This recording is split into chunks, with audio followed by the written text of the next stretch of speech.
Vamos ya mismo a Chile con Lucía López. Lucía, 2 años del gobierno de Boric.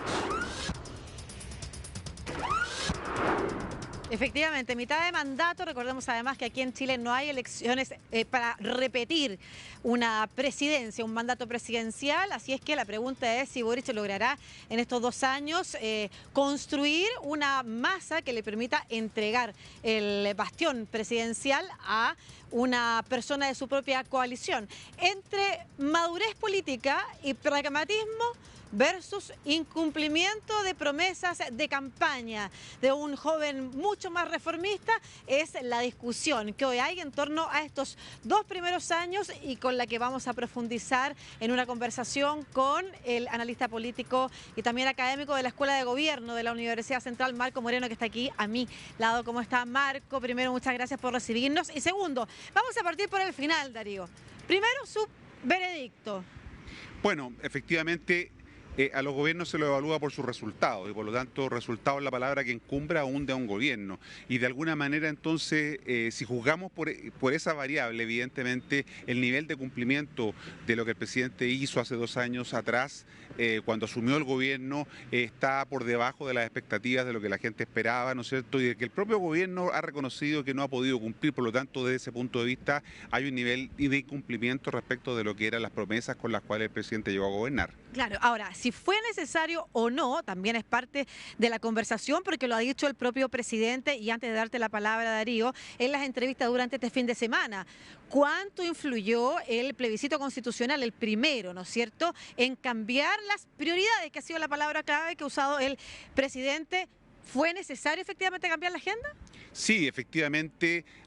A 6 meses de iniciado el mandato, el gobierno se vio enfrentado a una derrota electoral y por lo tanto esa derrota electoral marca, yo diría, la dificultad del gobierno de tener una hoja de ruta, una claridad respecto de las cosas que tiene que hacer. Al quedarse sin esa hoja de ruta, el gobierno empieza a improvisar, empieza a llevar algunos proyectos en una u otra dirección y por lo tanto eso de alguna manera lo hace perder un poco el norte. Por eso que hay algo de confusión en lo que el gobierno está haciendo y por eso que el presidente ha dicho ahora que estos próximos 2 años deben ser de gestión, deben ser de implementación de muchas de las iniciativas para poder reencantar a la ciudadanía de cara a las elecciones que tendremos presidenciales en 600 días más. Tendremos elecciones presidenciales nuevamente en Chile. Perfecto, Darío, por favor, adelante tú con tus preguntas. También desde Argentina, pensando que salimos a toda Latinoamérica y que una cosa es la mirada coyuntural, ¿no es cierto?, que nosotros tenemos aquí en Chile, y otra cosa es la mirada más macro, políticamente hablando, de lo que está pasando con el gobierno de Gabriel Boric. Clarísimo, gracias Lucía. ¿Qué tal, Marco? ¿Cómo le va aquí, Darío?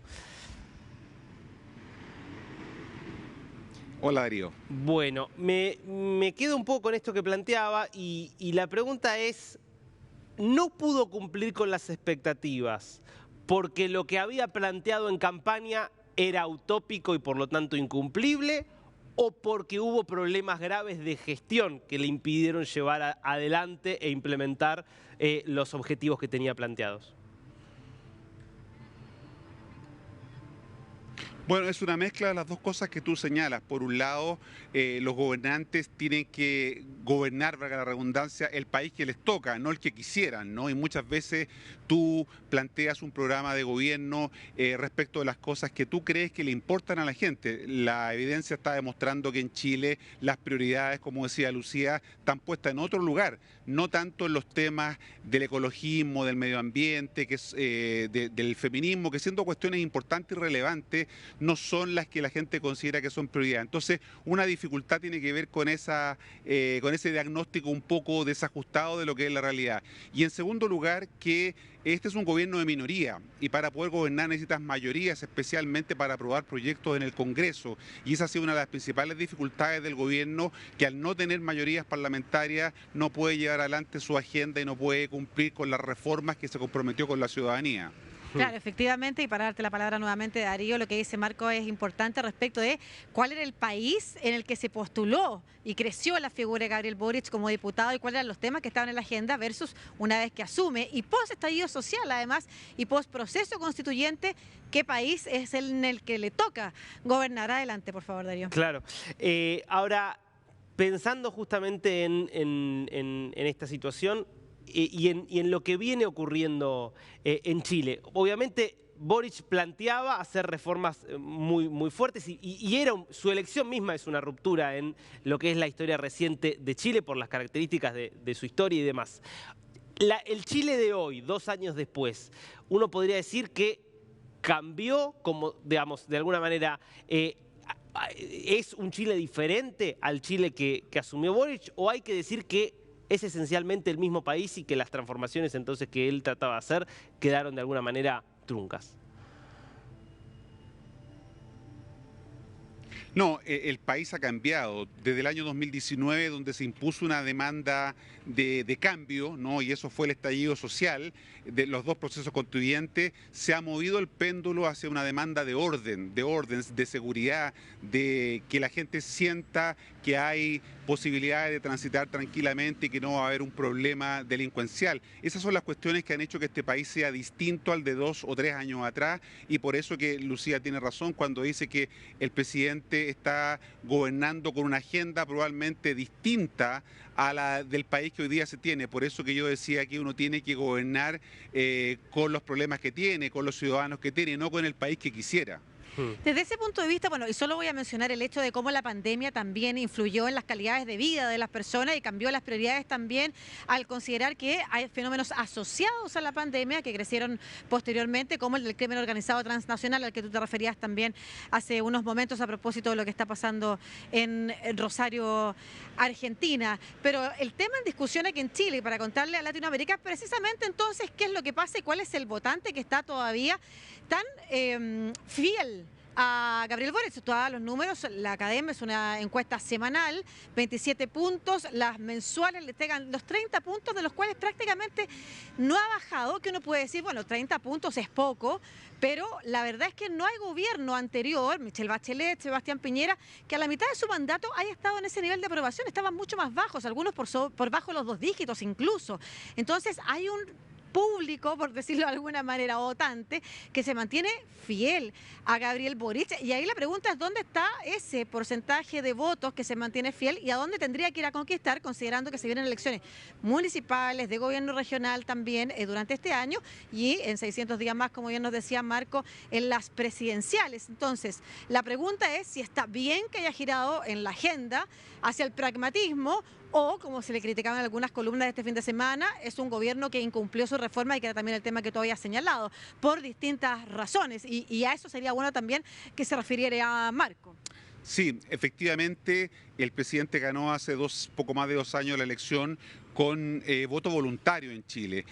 Tenemos ahora, desde hace 1 año, el voto obligatorio restablecido. Por lo tanto, tú no tienes que solamente hablarle a tu público, sino que tienes que ampliar tu discurso, tu relato, para poder abarcar a otros electores que son distintos a los tuyos. Ese es el gran desafío del gobierno en los próximos 2 años. Tenemos elecciones ahora en octubre, una suerte de elecciones de medio término, podríamos decir, donde vamos a elegir alcaldes, gobernadores y concejales, y va a ser un test muy importante para el gobierno, porque ahí los ciudadanos van a poder evaluar la gestión del gobierno. Este es un gobierno que ha tenido elecciones o va a tener elecciones durante los 4 años de su gobierno. Es el primer gobierno que tiene este fenómeno de elecciones todos los años. Por lo tanto, va a ser sometido nuevamente a un test, y lo que son las prioridades que el gobierno tiene que definir para los próximos años son las que tiene que testear también en estas elecciones que tendremos en el mes de octubre.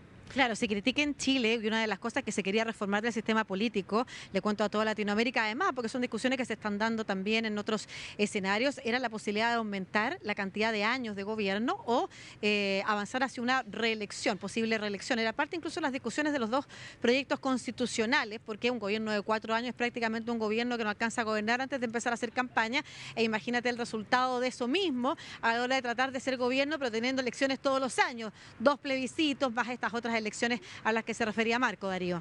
Claro, claro. Yo tengo una última pregunta, Marco, y lo dejo allí con mi compañera. En concreto, usted decía, Boric gana en un contexto donde se pedía cambio, pero la agenda vira y lo que empieza a pedir la gente es orden, seguridad. ¿Cómo interpretó Boric ese cambio de papel? ¿Cómo lo ve en ese ejercicio, digamos, de adaptarse a esas nuevas demandas? Bueno, el gobierno está asumiendo ese cambio en el país, y por lo tanto el presidente ha dicho que los próximos 2 años, no, este y el próximo, deben ser con foco en la gestión, con foco en la implementación de políticas, programas y proyectos que efectivamente pueda impactar sobre los resultados del gobierno. Entre otros, el tema de la seguridad es una cuestión central en la agenda y las prioridades del gobierno, la reforma de pensiones, que es otra cuestión que está en tramitación hoy día en el Congreso, y por lo tanto, en torno a esas 2 o 3 prioridades debiera el gobierno centrarse, y el presidente ha dicho que la gestión debe ser fundamental para conseguir esos resultados. Clarísimo. Bueno, Marco, y para gracias. cerrar nomás, Darío, contarle a toda nuestra audiencia, en particular a la de Chile, que se ha iniciado una gira, una pequeña gira hacia el sur de parte del presidente Gabriel Boric. En tren partió hoy día, lo habíamos adelantado ya en titulares. A Talca, una ciudad que queda a 250 kilómetros aproximadamente al sur de Chile, pero además, ahí de referirse a los 2 años de mandato, también anunció el despliegue de todos sus ministros para esta jornada a distintos lugares del país, y 2 figuras en particular a las que hay que ponerle atención. A Camila Vallejo, la vocera de gobierno, que se fue a Valparaíso, ¿no es cierto?, la zona de los incendios recientes, y Carolina Toá, que partió al norte, donde hay dificultades con el tema migrante, donde hay dificultades con el tema del crimen organizado más que en otras partes del país, y ellas 2 menciono porque son probablemente las figuras que se van a potenciar en estos próximos 2 años, no solamente por la relevancia del cargo que tienen y la importancia que han tenido hasta el momento en el gobierno, sino que además porque pueden ser efectivamente los 2 nombres hasta el momento más seguros de precandidaturas presidenciales, pensando en si Boric le podrá entregar o no su bastión presidencial a otra figura de su coalición, Darío. Interesantísimo, Lucía. Bueno, 2 años que se vienen por delante más que buenos para seguirlos desde aquí. Gracias, hasta la próxima.